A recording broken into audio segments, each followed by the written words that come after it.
Women's Day, BitWide celebrates women leaders. And today we have Debbie Reynolds, the CEO and Chief Data Privacy Officer at Debbie Reynolds Consulting. It's really nice meeting you today. Thank you for having me. This is a great honor, and I really appreciate having the call with you today. Yeah, thanks.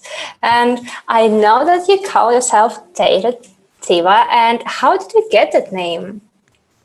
Oh, that's a good question. I went to a networking event in Chicago, Mm-hmm.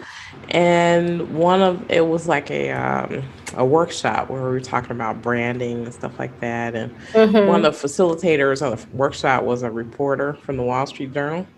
And we Mm-hmm. were sort of in groups and stuff, and they were telling us to do our elevator speech. So we had to do our elevator speech in front of her. And after I did mine, she was like, "Oh my God, you're like the data diva." And we just laughed about it. And I thought, "Oh, that's interesting." And they were like, the other girl who's in the group with me, she said, "Oh my God, you should totally use it." And at first I was sort of bashful about it. And then I started using it, and people really loved it. So it's pretty Yeah, fun. I really love this name, like Data Diva, Data Yeah, Queen, right? very trendy for It's sure. a lot of fun. So, Yeah. yeah. Very trendy. Yeah. So Debbie, how does it work for the women in tech industry? Well, I think there aren't first of all, there aren't enough women in tech, in my opinion. But then the women who are in tech a lot of times don't get the exposure, whether it be some I know a lot of very brilliant women who are in technology who are very bashful, and maybe they don't want to step up and speak or write or do different things. But and then there are people who don't really get the opportunity. So I've been very fortunate that I've sort of done both. So I've kind of stepped up and raised my hand and said I Mm-hmm. was interested in stuff. Mhm. And at the more I spoke, the more people asked me to speak, which definitely helps. And being able to write stuff like that, I think it's cool because it's a way to network and a way for people to get to know you on sort of like a Mm-hmm. finite project that you work Right. together on. So I think it's great. It's great for relationship building, and I highly recommend people do it. You don't have to do it a lot. I do it quite a bit, but even if you did, let's say you did one panel a year, or you wrote one thing, a year, that'll be at least something that you can add to your resume. Mm-hmm. That's something where you kind of stepped out and tried to really establish your voice. Right. Okay. Right. And also, Debbie, can you please tell us about your greatest challenge you faced, and about your greatest achievement? Oh wow, those are. I don't know. I should be better at trying to get my answer to that question. I would think my greatest challenge is, or has been, or something I've been working on for many years, is to try to really define myself and my skills. Because a lot of Mm-hmm. times, when you're in a certain job, other people, and maybe you yourself, you may define yourself as that. And so, you think about a job as something you do for 8 hours, and then the other 16 hours a day, you're a different person. You're not doing that job. So for me, it's been the challenge of trying to find a way to encompass or articulate for people sort of who I am on a more holistic basis, and all Uh-huh. the things that I'm interested in. So I'm very interested in technology, obviously, very interested in law and privacy. So Mm-hmm. there aren't a lot of jobs to encompass those things, but those are the things that I am. So I tried my best to really show kind of the fullness of my Mm-hmm. interest and skill, and it's helped me stand out. I think a lot because there are very few people who are like me in that way. So that definitely Fair enough. helps. Yeah. So that's the biggest challenge I would say, and then probably the biggest achievement. I don't know. I think maybe the biggest achievement is what I'm doing now. It's been my dream to always be able to work with people across different industries, Mm-hmm.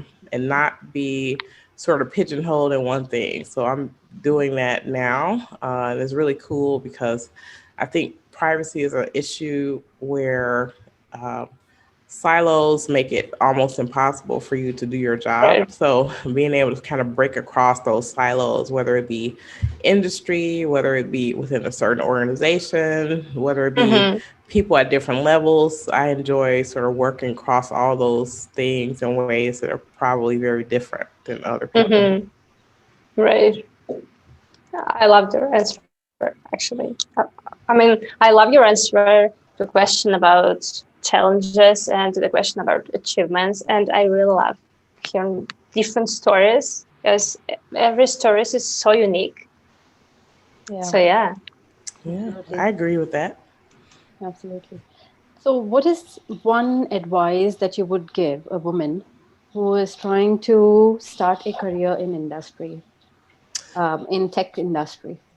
I would say one advice I would give, I think social media gives people an unprecedented advantage to be able to establish yourself Mm-hmm. in a way. So, I agree. you think, let's say, think 20 years ago, you had to like, get accepted to some journal to write or something, or, try to get a book authored or something. So it was hard to get exposure unless you went through those kind of traditional Mm-hmm. challenges. Mm-hmm. But now with social media, you can post your own blog, you can create your own website. And to me, that creates like an opportunity for people to really talk about the fullness of their experience and the things that they're really interested in. And it will, because all of us are unique. If we're doing things that are showing our whole self, that will make us stand out. So I highly recommend that people, find your voice, find the thing that you're interested in, that you like to Mm-hmm. do the most, and make sure that other people know what it is that you do.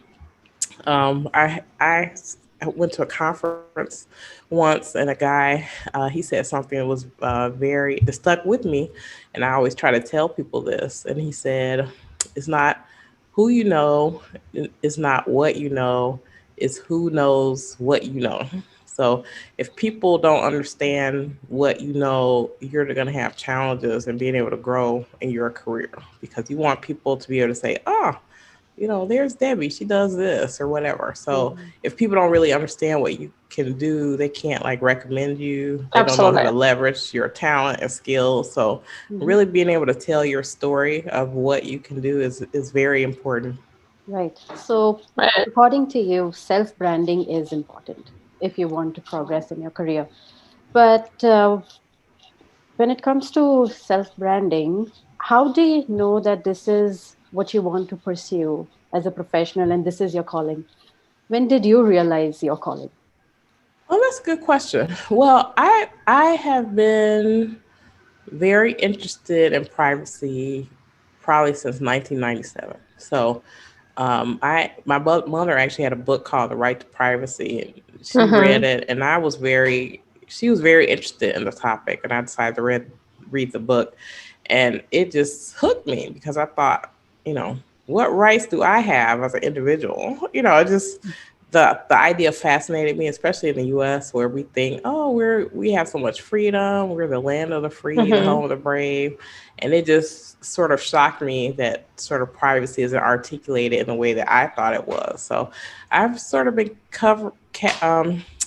I've been watching, over almost 20 years, privacy laws and regulation about, things that interest me, but I didn't imagine, I guess, because of technology, that my technology career or my experience would sort of merge together with my personal interests. So once that happened, people started calling me for privacy stuff, and I thought, well, maybe I should actually do this as a profession. So that's Hmm. really how it happened. I think, sometimes when you think about groups, or, there's obviously nothing wrong with groups, but I think it's important for everyone to find their authentic self, because Mhm. your authenticity and the thing that makes you different from other people is what's going to help you stand out. So instead of trying to be Right. like other people, be like yourself. Yeah. Absolutely. Wow, I love this story. I mean, that's cool. From 1997. All Yeah, right. that's a long time ago. And my actually favorite question. Can you name only one woman that inspires you the most? A business leader or just, I don't know, regular woman who is just Mhm. your heart leader? Oh, that's a good question. I would have to say my mother, really. She was very, what's the word I'm looking for?